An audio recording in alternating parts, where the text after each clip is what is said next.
Stock market course for beginners के 10वें lecture में आपका स्वागत है। और हम बात कर रहे हैं ट्रेडिंग और इन्वेस्टिंग की। ट्रेडिंग और इन्वेस्टिंग इस टॉपिक पर हम इतना ज़्यादा फोकस इसलिए कर रहे हैं क्योंकि हम चाहते हैं कि आपका ये बेसिक डाउट क्लियर हो जाए। क्योंकि अगर बेस ही स्ट्रॉन्ग नहीं रहेगा तो इमारत चाहे कितनी भी बड़ी बना लो, वो कभी भी गिरने का खतरा रहता है। इसलिए हम चाहते हैं कि आपको इन्वेस्टमेंट अच्छे से समझे और वो लॉन्ग टर्म क्यों होनी चाहिए इसकी रीजनिंग भी अच्छे से समझे।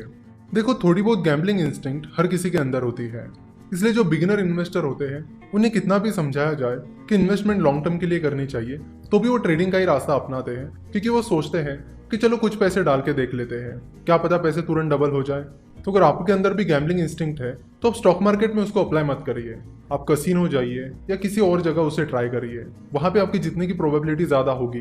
पर स्टॉक मार्केट में गैम्बलिंग बिल्कुल भी मत कीजिए। अगर आप यहाँ पर गैम्बलिंग करोगे तो आपको लॉस होना ही होना है। क्योंकि आपको इस चीज को समझना पड़ेगा कि जो चीज जिस चीज के लिए बनी है आपको उसका उपयोग उस चीज के लिए करना चाहिए। कसिनो गैम्बलिंग के लिए बने हैं तो वहां पर जाकर आपको गैम्बलिंग यानी सट्टेबाजी करनी चाहिए। देखो, स्टॉक मार्केट इसलिए बना है ताकि कोई भी आसानी से शेयर्स बाय और सेल कर सके, कंपनी स्टॉक मार्केट के जरिए पैसा उठा सके और एक आम आदमी आसानी से उस कंपनी में भागीदारी ले सके। आपको पता नहीं है कि जो कंपनी स्टॉक एक्सचेंज पर लिस्टेड नहीं है उनमें इन्वेस्ट करना कितना डिफिकल्ट होता है। जो एंजल इन्वेस्टर स्टॉक मार्केट में इन्वेस्ट करते हैं उन्हें पता है कि वो चीज़ कितनी डिफिकल्ट और कॉम्प्लिकेटेड है। जिन इन्वेस्टर को स्टार्टअप्स में इन्वेस्ट करना है उन्हें पहले कंपनी के फाउंडर्स को कांटेक्ट करना होता है, चेक करना होता है कि क्या उनको फंडिंग की ज़रूरत है या नहीं।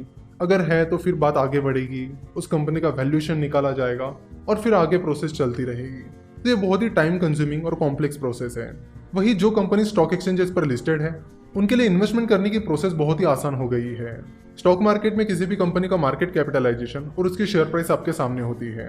सो अगर आपको लगता है कि कंपनी के वैल्यूएशन के हिसाब से वो शेयर प्राइस ठीक है तो आप उसमें इन्वेस्ट कर सकते हो। और अगर आपको लगता है कि कंपनी के वैल्यूएशन के हिसाब से शेयर प्राइस सही नहीं है तो आप इंतजार कर सकते हो। तो स्टॉक मार्केट के आने से कंपनीज में इन्वेस्टमेंट करना आसान हो गया है। तो स्टॉक मार्केट इन सारी चीजों के लिए बनाया गया है, गैम्बलिंग के लिए नहीं। तो अगर स्टॉक मार्केट कंपनी में इन्वेस्टमेंट के लिए बनाया गया है तो आपको उसका इस्तेमाल भी उसी के लिए करना चाहिए। अगर स्टॉक मार्केट में आकर आप सट्टेबाजी कर रहे हो तो आप सट्टेबाज हो। स्टॉक मार्केट सट्टेबाजी नहीं है। स्टॉक मार्केट तो एक इन्वेस्टमेंट का प्लेटफॉर्म है। हम आशा करते हैं कि आपके सारे इन्वेस्टमेंट और ट्रेडिंग के डाउट्स क्लियर हो गए होंगे। चलो तो अब आगे बढ़ते हैं। लॉन्ग टर्म इन्वेस्टमेंट से आपको एक बहुत बड़ा फायदा मिलता है और उसका नाम है कंपाउंडिंग। कहा जाता है कि अल्बर्ट आइंस्टाइन ने कहा था कि कंपाउंड इंटरेस्ट दुनिया का 8th वंडर है। उन्होंने ये भी कहा था कि जो लोग कंपाउंड इंटरेस्ट को समझते हैं वो उसे कमाते हैं और जो लोग उसे नहीं समझते हैं वो उसे पे करते हैं।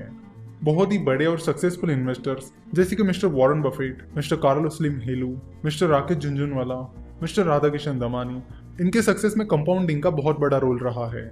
चलो तो देखते हैं कि कंपाउंड इंटरेस्ट का मतलब क्या होता है। कंपाउंड इंटरेस्ट का मतलब है इंटरेस्ट पर इंटरेस्ट। फॉर एग्जाम्पल, आप 100 रुपए कहीं पर इन्वेस्ट कर रहे हो और उस पर आपको सालाना 10% इंटरेस्ट मिल रहा है या 10% रिटर्न मिल रहा है, तो एक साल बाद वो 100 रुपए 110 रुपए बन जाएंगे।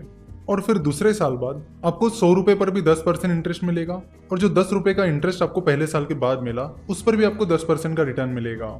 यानी आपको इनिशियल इन्वेस्टमेंट पर तो 10% रिटर्न मिलेगा ही, साथ ही आपको जो एक साल बाद उसका इंटरेस्ट मिला है उस पर भी इंटरेस्ट मिलेगा।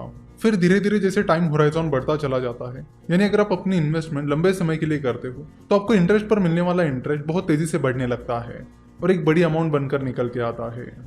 चलो तो हम कंपाउंडिंग को एक एग्जाम्पल के साथ समझते हैं। सबसे पहले आपको गूगल पर सर्च करना होगा रिवर्स CAGR कैलकुलेटर। CAGR का लॉन्ग फॉर्म होता है compounded annual growth return. CAGR हमें बताता है कि कंपाउंडेड सालाना हमें कितना % रिटर्न मिला है। तो कंपाउंडिंग का मेजरमेंट CAGR से किया जाता है। अगर CAGR 12% है तो उसका मतलब है कि हर साल आपको 12% कंपाउंडेड रिटर्न मिला है। तो यहाँ से हम कंपाउंडिंग को एक कैलकुलेटर की मदद से बहुत ही डिटेल में समझेंगे।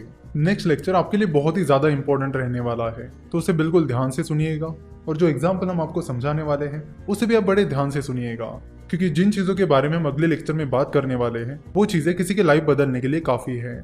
आशा करता हूँ कि आपको लेक्चर पसंद आया होगा। हमसे जुड़े रहने के लिए आप हमें फेसबुक, ट्विटर और इंस्टाग्राम पर फॉलो कर सकते हो।